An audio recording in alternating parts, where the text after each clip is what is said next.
సాక్షిగా గత 3 రోజుల కిందట 4 రోజుల కిందట పార్లమెంటు సాక్షిగా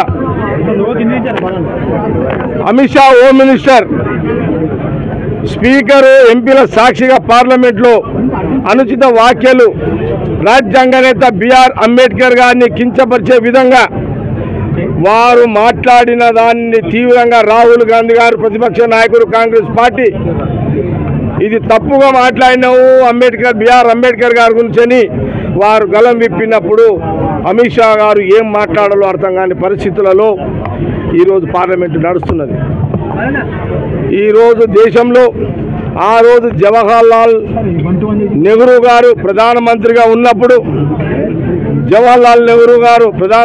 ఉన్నప్పుడు మొదటి ప్రధానిగా అయినప్పుడు ఈ దేశంలో అనేక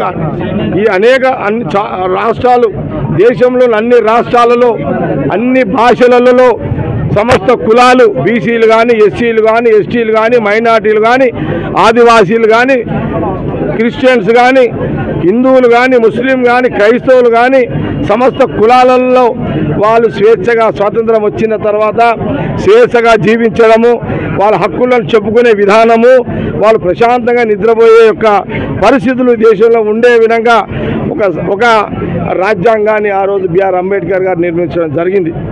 ఆ రోజు జవహర్లాల్ గారు ప్రధానమంత్రిగా వీరు లా మినిస్టర్గా అంబేద్కర్ గారు తీసుకురావడం జరిగింది. బడుగు బలహీన వర్గాల మహానుభావుడు నాయకుడు ఆ రోజు బిఆర్ అంబేద్కర్ గారు సమన్వయం చేస్తూ ఎక్కడ కూడా ఇబ్బంది లేని ఒక రాజ్యాంగాన్ని తీసుకొచ్చారు. అదే ఆ రాజ్యాంగమే అన్ని రాజకీయ పార్టీలు కానీ దేశంలో అన్ని ప్రజలందరూ కూడా ప్రశాంతమైన జీవితాన్ని స్వేచ్ఛా జీవితాన్ని గడుపుతున్నారు.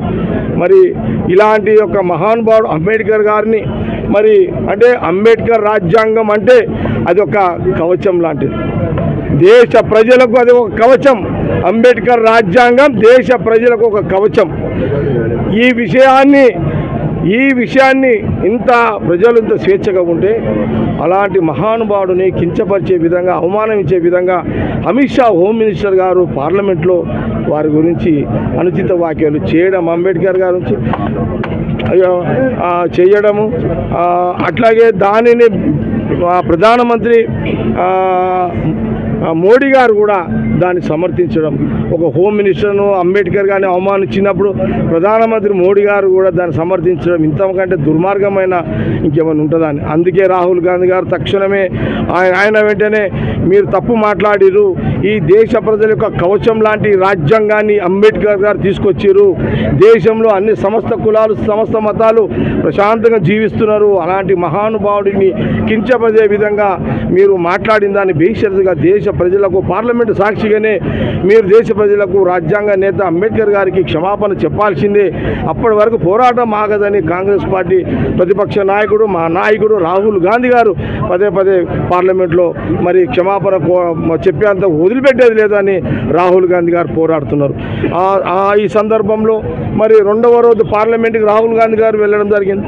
ఆ రోజు కూడా రాహుల్ గాంధీ గారు క్షమాపణ అమిత్ షా చెప్పాలి అంబేద్కర్ గారికి అనే ఒక నినాదమే కాబట్టి ఆ రోజు మళ్ళీ రాహుల్ గాంధీ గారు పార్లమెంట్లో మాట్లాడే అవకాశం లేకుండా వారు పార్లమెంట్ గేట్లోనే రాహుల్ గాంధీ గారిని అడ్డుకోవడం, బీజేపీ ఎంపీలు ఆయన తోసేసి ఒక డైవర్షన్ అనమాట.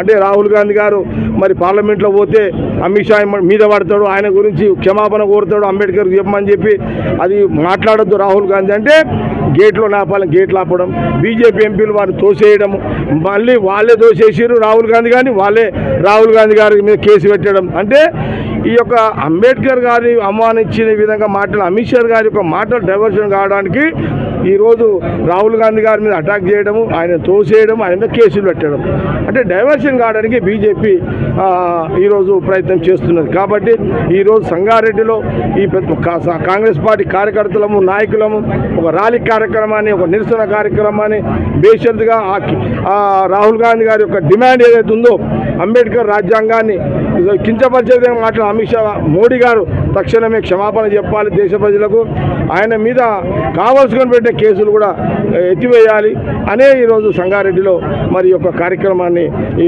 నిరసన కార్యక్రమాన్ని చేయడం జరుగుతున్నది. రేపు అమిత్ షా క్షమాపణ చెప్పేవారు రాహుల్ గాంధీ గారి పోరాటంలో భాగమే వారి పిలుపుని అనుసరిస్తూ మేము సంగారెడ్డిలో ఎప్పుడు కూడా దేశంలో రాష్ట్రంలో కాంగ్రెస్ కార్యకర్తలు రాహుల్ గాంధీ పిలుపు మీద కార్యక్రమాలు చేస్తూనే ఉంటాము. ఈరోజు ప్రశాంతంగా నిద్రపోతున్నామంటే బిఆర్ అంబేద్కర్, బాబాసాహెబ్ అంబేద్కర్ ఆ రోజు జవహర్లాల్ గారి ప్రధానమంత్రి క్యాబినెట్లో వచ్చిన అంబేద్కర్ బిఆర్ అంబేద్కర్ తెచ్చిన రాజ్యాంగం మీద ఈరోజు ప్రశాంతంగా బతుకుతున్నారు. నేనైనా నువ్వైనా మోడీ అయినా అమిత్ షా అయినా ఏ పార్టీ నాయకుడైనా ఈరోజు ప్రతి ఒక్కరము కోడ్ చేస్తున్నాం, రాజ్యాంగంలో ఉన్న సెక్షన్లు కోడ్ చేస్తున్నాం. మీకు ఏదైనా కొన్ని తప్పులు జరిగితే కొన్ని ఏమైనా మీకేమైనా నష్టం అయితే కూడా కోడ్ చేస్తున్నాం. ఒక కులంలో కానీ ఒక మతంలో కానీ ఒక మహిళ కానీ ఏదైనా ఇబ్బంది కలిగితే రాజ్యాంగంలో ఉన్న సెక్షన్లను మనం కోడ్ చేస్తున్నాం. ఇలాంటి అవకాశాలు కల్పించిన మహానుభావుడిని కించపరిచింది కాబట్టి రాహుల్ గాంధీ గారు ఎక్కడ కూడా పోరాటం ఆపే పరిస్థితి లేదు అనేది మనము మీడియా ద్వారా మనం రోజు కూడా చూడడం కూడా జరుగుతుంది.